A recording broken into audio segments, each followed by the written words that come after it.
మీకు తెలిసి startups first ఎందుకు ఫెయిల్ అవుతాయో తెలుసా? డబ్బులు లేకపోవడం వల్ల కాదు, క్లారిటీ లేకపోవడం వల్ల. Welcome to my podcast think tank with ఉట్టి.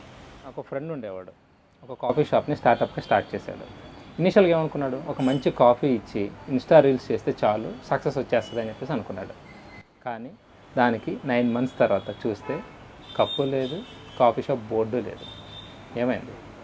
కాఫీ షాప్ అంటే కావాల్సింది కాఫీ రీల్స్ మాత్రమే కాదు, అసలు అక్కడ మార్కెట్ ఏంటి, వచ్చి తాగేది ఎంతమంది, కాఫీకి అసలు పర్ కప్ ఎంత కాస్ట్ పడవచ్చు, మనం ఎంత ఛార్జ్ చేయొచ్చు, ఇలాంటి ఇన్ఫర్మేషన్లో ఫెయిల్ అయ్యాడు.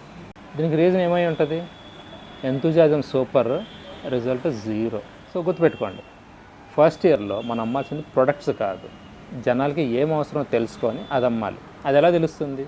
మీరు ఏం స్టార్ట్ చేద్దాం అనుకుంటున్నారో business, first of all market research చేయండి, జనాలకి ఏం కావాలో తెలుసుకోండి, ఏ అవసరాలకి ఏ ప్రోడక్ట్ ఇస్తే వాళ్ళ అవసరం ఫుల్ఫిల్ అవుతుందో దాని మీద ఫోకస్ చేయండి. స్టార్టప్ అంటే ఎంత స్పీడ్గా గ్రోత్ అన్నది కాదు, ఎటువంటి రైట్ డైరెక్షన్లో వెళ్తున్నాం అన్నది. సో స్టార్టప్ విషయంలో చాలా జాగ్రత్తగా ఉండండి. ఫస్ట్ ఇయర్లో పేషెన్స్ మెయింటైన్ చేయండి, ఎటువంటి మిస్టేక్స్ చేయండి. నేను మీ ఉట్టి సైనింగ్ ఆఫ్.